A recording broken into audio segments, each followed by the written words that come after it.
concernant la finance d'entreprise. Et aujourd'hui, on va la consacrer au bilan fonctionnel. Comme vous avez dit sur AEMO, pendant les épisodes précédents, il s'agit effectivement de faire une analyse, une correction du bilan comptable suivant deux types d'hypothèses. La première hypothèse, c'est l'hypothèse de la cessation de l'activité, c'est l'hypothèse de liquidation, ou bien l'hypothèse liquidative de l'entreprise. Et donc, on met l'hypothèse à ce que l'entreprise va cesser son activité immédiatement, et donc on cherche à effectivement avoir sa capacité de sa solvabilité, sa liquidité de dette, son autonomie, mais immédiatement. D'accord ? Et donc c'est une hypothèse qui est destinée effectivement à être effectuée par les banquiers, par les investisseurs, par les personnes qui sont effectivement qui cherchent à ravitailler l'entreprise de fonds nécessaires à financer sa croissance. Mais la deuxième hypothèse, celle qui est destinée effectivement, qui est effectuée par les managers, il concerne la continuité de l'activité, c'est-à-dire on cherche à ce que l'entreprise, on met l'hypothèse à ce que l'entreprise continue son activité, mais effectivement, à savoir, effectivement, à classer les éléments de l'actif et les éléments du passif selon leur appartenance au cycle de l'entreprise, aux trois fameux cycles de l'entreprise, à savoir le cycle de financement, le cycle d'investissement et le cycle d'exploitation. Et donc le bilan fonctionnel, suivant cette deuxième hypothèse, il correspond parfaitement au bilan comptable, sauf que certains auteurs considèrent qu'effectivement, il est de conseil d'effectuer un certain nombre de retraitements et de reclassements pour corriger également le bilan comptable pour le transformer en bilan fonctionnel. Certes, justement, cette deuxième conception qui conseille que le bilan comptable doit faire l'objet de certainement de quelques retraitements et reclassements, et cette version est donc à être adoptée au niveau dans le cadre de secours. Donc, il convient effectivement, dans le cadre de secours, d'effectuer les 4 retraitements, effectivement, justement faire subir le bilan comptable des 4 retraitements que nous allons voir tous ensemble. Et donc, allons-y, on va voir le premier retraitement. Et donc, bien sûr, le premier retraitement concerne, pour passer du bilan comptable au bilan fonctionnel, et donc, effectivement, on doit s'intéresser d'abord aux immobilisations en non-valeur. Les immobilisations en non-valeur, à savoir effectivement les prix de remboursement des obligations. Donc, bien sûr, les prix de remboursement des obligations, c'est un poste qui appartient effectivement à la rubrique des immobilisations en non-valeur. Donc, les immobilisations en non-valeur, c'est une rubrique qui appartient également, elle aussi, elle appartient à la classe actif immobilisé. Sauf que les auteurs qui conseillent le retraitement des prix de remboursement des obligations disent que c'est un actif fictif, puisque c'est une charge qui est supportée par l'entreprise à l'occasion de l'encouragement, pour encourager les investisseurs, les apporteurs de fonds à acheter les obligations dans un marché boursier. Quand l'entreprise fait appel à l'épargne publique et que ces obligations ne trouvent pas d'acheteurs, et donc l'entreprise, elle, pour encourager les gens à acheter, les individus à acheter effectivement des obligations d'entreprise, elle leur accorde la possibilité de bénéficier de ce qu'on appelle des primes de remboursement des obligations, c'est-à-dire le prix de remboursement est supérieur au prix d'émission. Si par exemple le prix d'émission est de 100 dirhams, donc le prix, le montant nominal de l'obligation est de 100 dirhams, et donc quand à la fin du contrat, l'investisseur il ne reçoit pas seulement les 100 dirhams, mais il reçoit les 100 dirhams majoré du prix de remboursement, celle dont on parle, et majoré également, bien sûr, les intérêts, c'est le mécanisme de remboursement des obligations. Et donc la prime de remboursement pour ces auteurs-là est une charge à répartir sur plusieurs exercices. Et donc, c'est effectivement, il est considéré comme étant une partie de l'actif immobilisé en non-valeur. Et donc, les primes de remboursement pour ce fait également, évidemment, au niveau du bilan, des retraitements du bilan fonctionnel.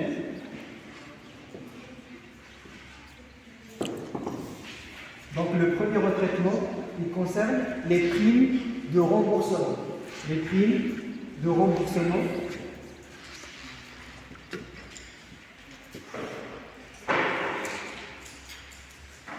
des obligations. Et donc, pour les primes de remboursement des obligations, nous avons dit que effectivement, ça concerne un actif fictif, et ça vous le connaissez, on avait fait le même retraitement concernant le bilan financier. On doit effectivement apporter un retraitement. On doit éliminer ces primes de remboursement de l'actif immobilisé. Donc ça, c'est l'actif immobilisé. On les retranche de l'actif immobilisé et on les retranche également, effectivement, des dettes à long et moyen terme. Donc les dettes à long et moyen terme également, puisque effectivement, il s'agit effectivement d'un emprunt obligataire. C'est une dette à long terme, mais qui ne fait pas l'intermédiaire, il ne passe pas par l'intermédiaire de la banque, mais effectivement qui passe directement par le marché boursier, c'est-à-dire les apporteurs de fonds donnent de l'argent directement à l'entreprise pour financer sa croissance ou bien son investissement. Donc les prix de remboursement des obligations subissent effectivement ce retraitement-là pour les éliminer, puisqu'il s'agit d'une charge fictive qui est considérée par le code comme étant une charge fictive inscrite au niveau de l'actif immobilisé ou bien des immobilisations en non-valeur. Le deuxième retraitement, ça concerne la somme des amortissements, la somme et le cumul des amortissements. Je vais le noter somme des amortissements au lieu de cumul des amortissements. Vous allez comprendre pourquoi. Dans le troisième retraitement, la somme des amortissements et provisions. Et donc, vous savez, la somme des amortissements et provisions, on doit l'intégrer, on doit l'ajouter, effectivement, puisque le mécanisme de l'amortissement, il est là, justement, il est effectué, il est préconisé par le fisc, justement pour encourager les entreprises à avoir une source de financement et de remplacement des matériaux qui sont du matériel qui est totalement amorti. Une fois le matériel est totalement amorti, l'entreprise, elle a quand même sous sa main une ressource effectivement pour effectuer un remplacement de cette machine, de ce matériel. Sans parler également de son mécanisme effectivement qui permet à l'entreprise de bénéficier des économies sur des économies sur l'impôt effectivement. Donc la somme des amortissements et provisions, nous avons dit que le mécanisme d'amortissement, c'est un mécanisme qui permet à l'entreprise d'avoir une ressource pour justement parvenir à remplacer, ou avoir une ressource pour parvenir à remplacer les machines qui sont les matériels totalement amortis. Et donc pour le bilan fonctionnel, et pour ces auteurs-là, ils conseillent à ce que le total des amortissements, l'ensemble des amortissements et des provisions, à ce qu'ils soient intégrés au niveau des capitaux propres. Au niveau des capitaux propres, on doit les intégrer, ici. C'est le deuxième retraitement. On doit intégrer la somme des amortissements et des provisions dans les capitaux propres. Ça, justement parce que c'est une ressource qui serait consacrée au remplacement des machines qui sont obsolescentes et qui sont totalement amorties, et également pour avoir à maintenir l'équilibre entre le total actif et le total passif. Parce que nous l'avons dit tout à l'heure, que les montants de l'actif, ou bien l'actif qui apparaît au niveau du bilan fonctionnel, suivant ses valeurs brutes et non pas suivant ses valeurs nettes, comme c'est le cas du bilan financier. Et donc le bilan fonctionnel, il prend les valeurs en considération il ne prend en considération que les valeurs brutes, justement pour neutraliser les stratégies de la politique d'amortissement des provisions pour arriver effectivement à faire des comparaisons intra-entreprises pour effectivement neutraliser l'effet de la politique d'amortissement et pour avoir quand même une comparaison intra-entreprise qui est effectivement proche de la réalité. Le troisième, donc pour assurer l'équilibre entre actifs et passifs, on doit intégrer dans les capitaux propres, dans le total passif, la somme des amortissements et provisions. Pourquoi? Parce que le total au niveau du bilan, donc là, au niveau du bilan actif, il y a les éléments, il y a le montant brut, il y a amortissement et provision, et il y a le montant net. Si je prends le total du montant brut, je dois ajouter le montant des amortissements et des provisions pour arriver à équilibrer avec le côté passif, le total passif. D'accord? Donc je dois prendre le total actif montant brut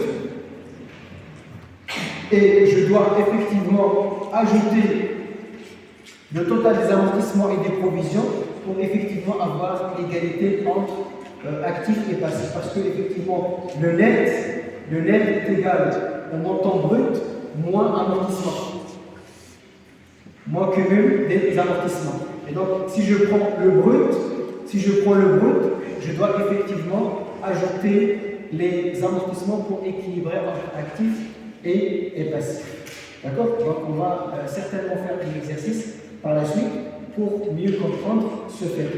Donc le troisième retraitement, il concerne le retraitement concernant le crédit bail. Dans le cas où l'entreprise exploite un matériel en crédit bail, et donc on doit effectivement avoir un retraitement concernant le matériel acquis en crédit bail. Parce qu'effectivement, les auteurs qui conseillent ce retraitement-là, ils disent que effectivement le matériel acquis en crédit bail, il participe à l'exploitation tout comme le matériel qui était acquis en propriété. Donc ils font le même travail, ils ont la même fonction, alors que le matériel acquis en propriété, il subit, ou bien on accepte quand même de subir un certain nombre d'amortissements, constatation de l'amortissement, mais par contre le matériel acquis en crédit bail, malheureusement, juridiquement et fiscalement parlant, le comptable n'a pas le droit de l'intégrer dans le bilan, mais pour les adeptes du courant fonctionnel, on doit effectivement intégrer le montant de la valeur d'origine du matériel acquis en crédit bail au niveau de l'actif immobilisé. Donc on ajoute la valeur d'origine, on intègre la valeur d'origine bien la valeur d'entrée au niveau de l'actif immobilisé. Effectivement, au niveau des capitaux propres, on intègre la somme ou bien le cumul des amortissements, du matériel, le cumul des amortissements, du matériel acquis à crédit bail, mais sachez que c'est un cumul des amortissements qui est fictif, qui est imaginaire, puisque le comptable n'est pas autorisé à appliquer une politique d'amortissement pour un matériel acquis en crédit bail. D'accord? Et donc effectivement ici on ajoute la somme des amortissements, mais de façon la somme des amortissements et le cumul des amortissements calculés. D'accord? Et donc le reste pour équilibrer, c'est la VNA. La VNA c'est la valeur nette aux amortissements du même matériel.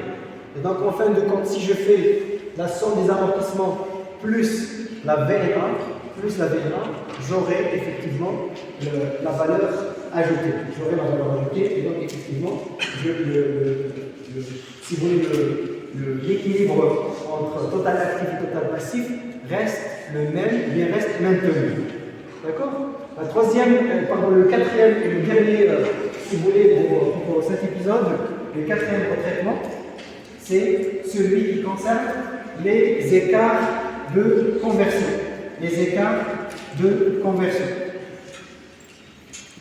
Et donc, bien sûr, je vais prendre les écarts de conversion actifs et juste pour effectivement avoir un exemple, mais également les écarts de conversion passifs, également, ils peuvent effectivement avoir, on peut effectivement avoir un autre traitement concernant les écarts de conversion passifs. Mais sachez que pour avoir un retraitement au niveau du bilan fonctionnel, il faut que l'écart de conversion concerne un poste contraire, effectivement, au niveau. Si par exemple l'écart de conversion actif, on ne porte de retraitement que si il concerne une augmentation de dette de financement ou bien de dette de l'actif circuit. Et on ne prend si vous voulez, un retraitement de l'écart de conversion du passif que s'il concerne un élément de l'actif. Donc l'écart de conversion actif doit concerner effectivement une augmentation de dette pour parler, si vous voulez, d'un retraitement nécessaire. Et l'écart de conversion passif doit concerner une augmentation de créances pour effectivement parler de la possibilité d'apporter si vous voulez, un retraitement des écarts de conversion passifs.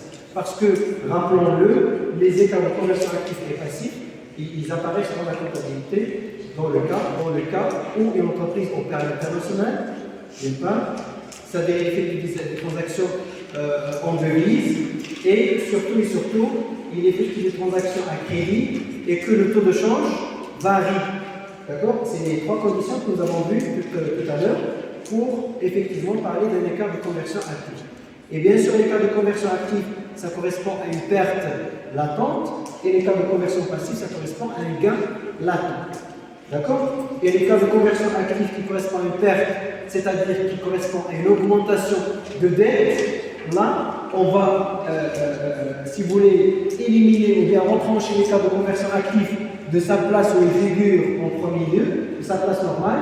Vous pouvez me dire facilement la place de l'écart de conversion actif, c'est surtout pour les éléments durables, c'est l'actif immobilisé. Donc je dois retrancher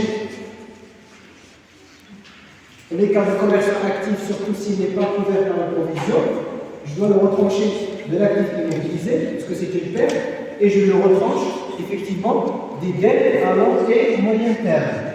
Je le retranche des dettes à long et moyen terme. Et comme vous voyez, si vous voulez, l'équilibre total actif et total passif reste inchangé. D'accord? Il reste effectivement inchangé. Donc là, c'est le retraitement qui concerne les éléments de l'écart de conversion passif-actif. Concernant l'écart de conversion passif, effectivement, on porte, avant de passer à l'écart de conversion passif, restons dans l'écart de conversion actif. Quand il s'agit d'un écart de conversion actif qui concerne cette fois-ci non pas une augmentation des dettes, mais une diminution de créances, donc là, s'il y a une diminution de créances, il n'y a aucun retraitement qui est effectué. Je m'explique, parce que c'est normal, c'est logique, que s'il s'agit d'un écart de conversion que je voudrais effectivement annuler, je vais l'annuler au niveau de l'actif immobilisé, mais effectivement, quand il s'agit d'une réduction ou d'une diminution des créances immobilisées, je vais mettre plus et moins dans la même rubrique. Et donc faire un plus et un moins dans la même rubrique, ça va revenir comme si de rien n'était, comme j'ai rien fait. D'accord? Donc le retraitement des écarts de conversion actifs, il ne s'opère que si ça concerne une augmentation de dette. Et l'écart de conversion passif, ça n'apparaît pas au niveau de retraitement que si ça concerne un élément je dirais, puisque là c'est l'écart de conversion passif, ça ne doit apparaître comme retraitement que s'il porte sur un élément de l'actif. C'est-à-dire ici, l'écart de conversion passif, que s'il y a une augmentation de créances. Du moment où il y a une augmentation de créances, je dois faire apparaître une augmentation de créances immobilisées ici et effectivement avoir une augmentation au niveau des capitaux propres, effectivement. Donc s'il y a un écart de conversion passif, c'est-à-dire qui concerne une augmentation Corrigez-moi s'il vous plaît si je me trompe. L'écart de conversion passif, c'est un gain potentiel. Et un gain potentiel vient soit de deux possibilités. Soit d'une augmentation de créance, n'est-ce pas? N'est-ce pas? D'une augmentation de créance, soit d'une diminution de dette. S'il s'agit d'une augmentation de créance, là, je vais avoir une augmentation de l'actif immobilisé. Je parle des écarts de conversion concernant les éléments durables. Et cette augmentation, ça va justement se répercuter favorablement et positivement sur les capitaux, puisque c'est un gain, on va dire un gain latent de change. Grâce à ce gain-là, on va justement avoir un gain au niveau des capitaux. Donc récapitulons s'il vous plaît, les écarts de conversion actifs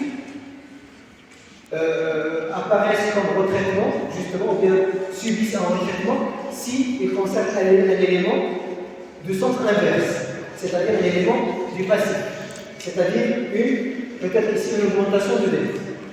Mais si ça concerne une diminution de créance, aucun retraitement pour les écarts de conversion actifs. Pour les écarts de conversion passifs, ils ne subissent un retraitement que si ils concernent un élément également de sens inverse. Et l'élément de sens inverse du passif, c'est les éléments de l'actif. C'est-à-dire que s'il concerne une augmentation de créance. Du moment où ça concerne une augmentation de créance, on a une augmentation de créance immobilisée et on a une augmentation des capitaux, justement, des capitaux propres. Donc voilà, c'est un récapitulatif, si vous voulez, un résumé de l'ensemble des retraitements qui nous permettent effectivement de faire le bilan fonctionnel. Sans parler aussitôt, puisque là nous l'avons oublié, de commencer effectivement par les totaux comptables. D'accord? Les totaux comptables et ne prendre que les valeurs brutes de l'actif. D'accord? Je prends les totaux comptables, mais les valeurs brutes de l'actif. Les valeurs brutes de l'actif, effectivement, le total de l'actif immobilisé, le total des stocks, le total des créances et TVP, bien sûr, et le total de trésorerie de l'actif, et ainsi de suite. Là, ici, on peut parler de dettes à terme, comme on peut parler effectivement ici de passif circulant et de trésorerie du passif. Parce qu'il y en a des auteurs qui considèrent le bilan fonctionnel à 4 masses de l'actif, à 3 masses de l'actif et à 4 masses du passif. À 3 masses, il y en a ceux qui parlent de l'actif immobilisé et ne parlent pas de stock ou de créance TVP, on parle de l'actif circulant. Donc en fin de compte, on aura 3 masses au niveau de l'actif. Et ici, on aura ici capitaux propres comme rubrique capitaux propres. Et ici, dette à long et moyen terme. Et là, passif circulant et trésorerie du passif. Donc combien de masses? Le bilan fonctionnel, il est à 3 masses de l'actif et à 4 masses du passif. D'accord? Très bien, voilà. Et sans oublier bien sûr la revalorisation. En plus de ces éléments, de ces retraitements, on ne doit pas faire à l'esprit le fait qu'on doit effectuer également une certaine revalorisation de l'actif. S'il y a une moins-value ou s'il y a une plus-value, on va suivre le même principe que celui que nous avons suivi au niveau du bilan financier dans le cadre de calcul de la plus et de la moins-value qui va suivre effectivement la formule. Rappelez-vous bien, la formule plus ou moins-value égale valeur actuelle moins valeur valeur comptable. Si le résultat est positif, on parle d'une plus-value à ajouter dans l'actif et à ajouter au passif. Et si il s'agit d'une moins-value, c'est également, si le résultat est négatif, c'est une moins-value à retrancher de l'actif et à retrancher également du passif de la même manière, de manière à ce qu'on doit maintenir l'équilibre total actif égal total passif. D'accord? Donc voilà, à partir de de ce tableau, on peut calculer les totaux financiers, le total financier, les totaux fonctionnels si vous voulez, les totaux fonctionnels, c'est-à-dire après retraitement après le fait d'effectuer des retraitements fonctionnels, et on trace le bilan fonctionnel de la manière suivante. Donc, dans une minute, s'il vous plaît, on trace le bilan fonctionnel de la manière suivante. Nous avons dit que le bilan fonctionnel, c'est donc actif, passif, élément, montant, pourcentage, élément, montant et pourcentage. Pour les éléments de l'actif, ils sont au nombre de combien? Au nombre de 3 actifs immobilisés, actifs circulants et trésorerie de l'actif. Et bien sûr, les éléments du passif, les capitaux propres, les dettes à long et moyen terme, le passif circulant et la trésorerie du passif. Et bien sûr, on aura le total actif et total du passif. Voilà, c'est ainsi que l'épisode d'aujourd'hui prend fin. J'espère que vous a intéressé. On se donne rendez-vous prochainement dans un nouvel épisode. Merci de l'avoir suivi avec beaucoup d'attention.